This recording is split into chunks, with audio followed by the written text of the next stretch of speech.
आहिस्ते, आराम से। अजय, अजय, संभाल के, आराम से।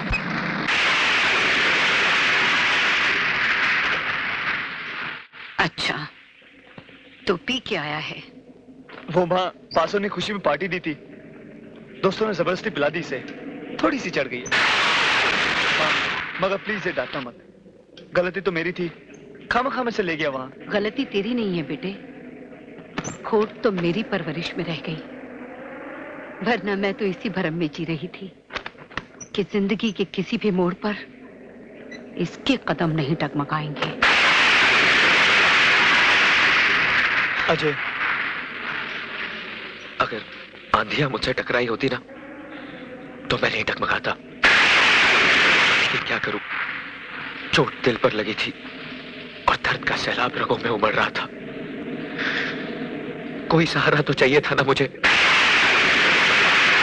तो नशे का ये बांध उसे कब तक रोक पाएगा? उगल दे उस सैलाब को जो तेरे होठों तक आकर लौट जाता है। रहने दे मां, वरना शब्दों की तलवार रिश्तों की वो डोर काट देगी जिससे हम दोनों बंधे हैं। ये क्या बकवास कर रहा है? होश में आ जाए, जानता है तो किससे बात कर रहा है? उस औरत से राज, जिसे देवी कहते हुए कभी मेरी जुबान नहीं लड़खड़ाई, जिसकी ममता का आंचल 25 साल जिंदगी के हर मौसम में मेरी हिफाजत करता रहा। लेकिन आज वही आंचल इस बेटे के सर से हटकर किसी गैर मर्द को छुपाने के लिए पर्दा बन गया।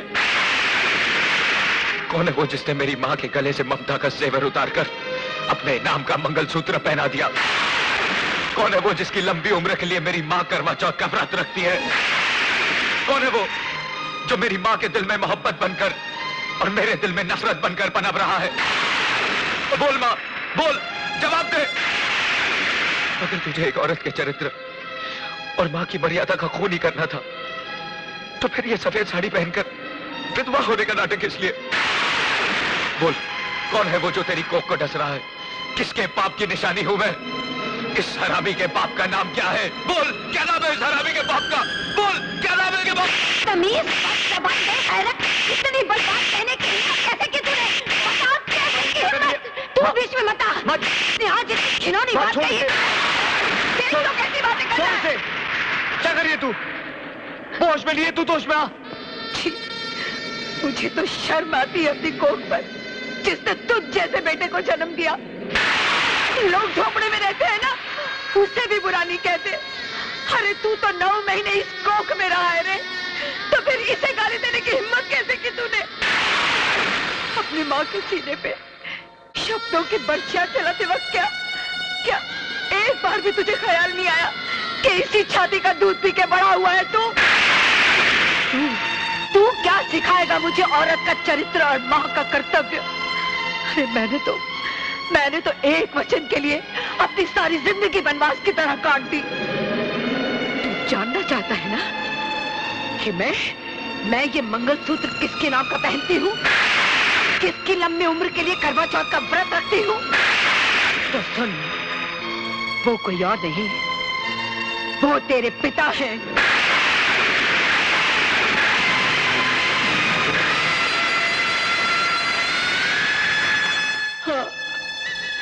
आज तक मैंने तुझसे ये सच्चाई सिर्फ इसलिए छुपा के रखी क्योंकि तेरे पिताजी ने मुझे कसम दी थी कि जिंदगी के किसी भी मोड़ पे मैं तुझे नहीं बताऊंगी कि ना तू अनाथ है ना मैं विधवा। लेकिन आज तेरे इल्जामों के बारूद से कसम की वो दीवार टूट गई। तेरे पिता एक डॉक्टर थे। वो जिस अस्पताल में काम करते थे, वहां के मालिक राय बहादुर को लोग देवता की तरह पूजते थे, लेकिन हकीकत में वो इंसानी जिस्म के अंगों का व्यापार करते थे। ये राज तेरे पिताजी पे उस दिन खुला जिस दिन। यस, डॉक्टर अभी हियर। क्या? मर गया? कैसे मर गया? उसके पेट में दर्द हो रहा था, उसे अपेंडिक्स की प्रॉब्लम थी, इसलिए डॉक्टर सिन्हा को उसे ऑपरेट करना पड़ा। लेकिन बच्चे ने ऑपरेशन टेबल पर ही दम तोड़ दिया। मेरे पेशेंट को ऑपरेट करने से पहले तुम लोगों ने मुझे इन्फॉर्म क्यों नहीं किया? सर, इमरजेंसी इतनी थी कि उस वक्त आपको बुलाना। बच्चे की बॉडी कहां है?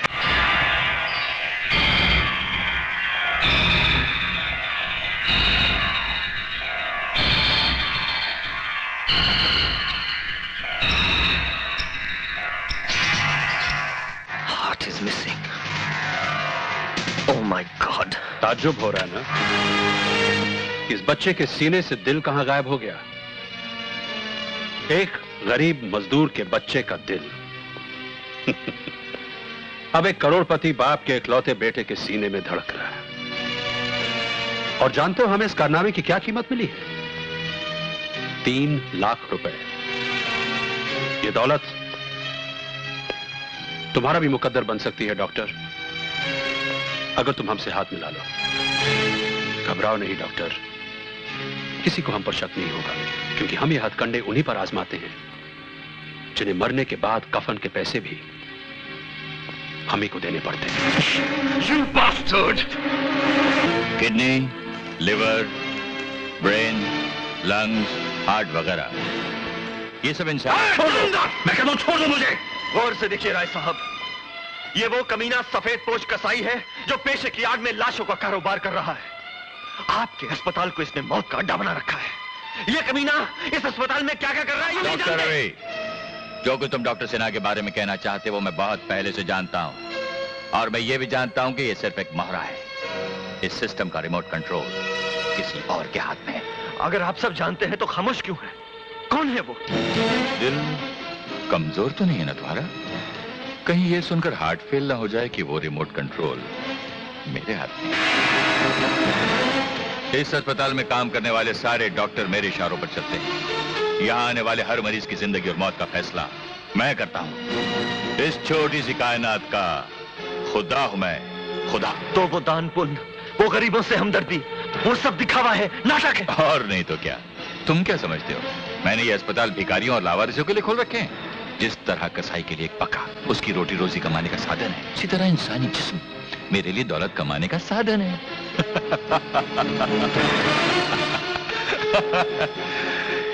कितनी अजीब बात है ना डॉक्टर रवि। जिस मुल्क में जिंदा इंसानों की कोई कीमत नहीं, मैं उन्हें लाशों में बदलकर कीमती बना देता हूं। खैर, अब तुम हमारा राज जान ही गए हो तो हाथ मिलाने की कीमत बताओ। सिर्फ एक कफन जो मैं तेरी लाश पर डालूंगा। Relax doctor Ravi, relax. कीमत बताओ, कीमत।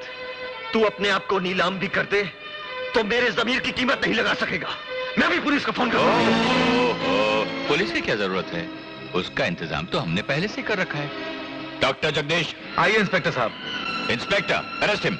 इंस्पेक्टर साहब, गुनहगार मैं नहीं हूँ, ये कमीने हैं जो बेकसूर मरीजों की जिंदगियों से खेल रहे हैं। अपने अस्पताल को कत्लखाना बना रखा है इन लोगों ने। गिरफ्तारी नहीं कीजिए इन्हें। You shut up and come with me. ये सब तुम्हारी मिली भगत है। मैं तुम्हारे गोरख धंधे का पर्दाफाश करके रहूंगा। मैं अदालत में चीख चीख कर कहूंगा कि मुजरिम तुम हो, तुम हो, तुम हो। Order order order. Doctor Sinha, आप अपना बयान जारी रखिए।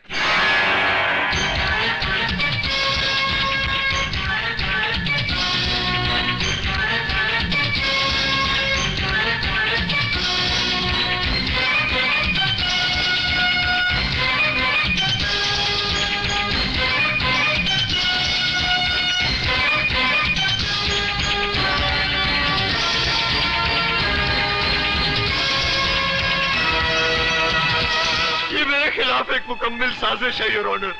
ये सारे सबूत, ये सारे गवाह राय बहादुर के खरीदे हुए मोहरे हैं। मैं सच कहता हूँ जज साहब, मैं निर्दोष हूँ।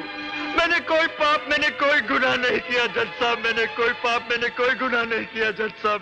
तमाम गवाहों और सबूतों की रोशनी में ये अदालत इस नतीजे पर पहुंची है कि डॉक्टर रवि ने रुपयों की खातिर एक मासूम बच्चे की जान ली और अपने पेशे को बदनाम किया।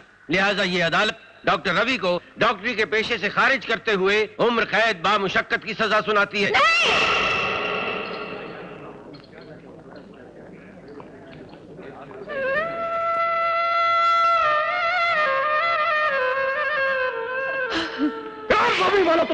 सारे डॉक्टर नहीं कसाई है तू। सैकड़ों बेगुनाह इंसानों का खून किया तूने।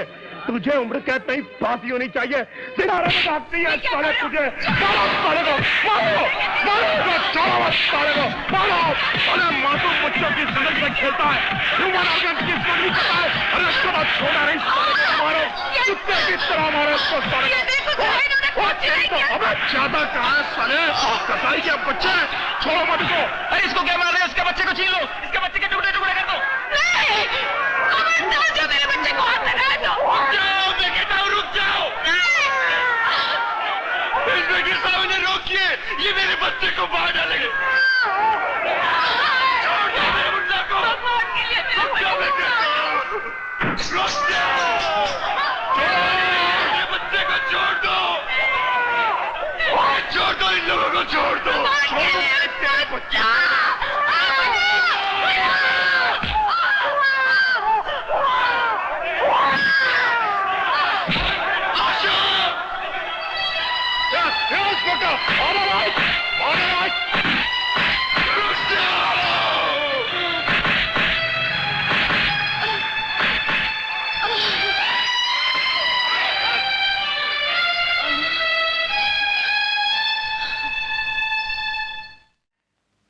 आशा,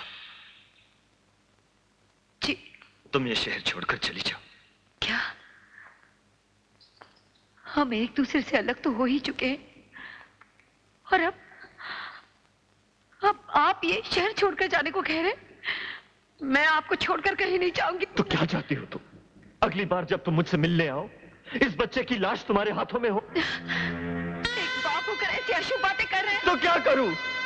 लोगों की आंखों में जो नफरत और गुस्सा मैंने देखा है, वो तुम्हें और इस मासूम को जिंदा नहीं रहने देगा। किस किस के पत्थर से हिफाजत करोगी इसकी? चली जाओ आशा, चली जाओ। किसी अजनबी जगह जाकर परवरिश करो इसकी, जहां तुम्हारे बेटे के नाम के साथ डॉक्टर रवि मल्होत्रा का नाम शामिल ना हो, ताकि ये किसी मुजरिम या कातिल का बेटा ना कहलाए। मैं बताऊंगी इसे कि सच्चाई क्या है। नहीं यकीन करेगा वो। अरे बचपन कोरे कागज की तरह होता है, और दुनिया वाले मेरे गुनाहों की उस पर इतनी स्याही बिखेर देंगे कि तुम्हारे लिखने के लिए कोई जगह नहीं रहेगी। इसलिए कहता हूं आशा, मान जाओ, मान जाओ। इस बच्चे के भविष्य की खातिर तुम्हें दुनिया वालों के सामने विधवा बनकर जीना होगा।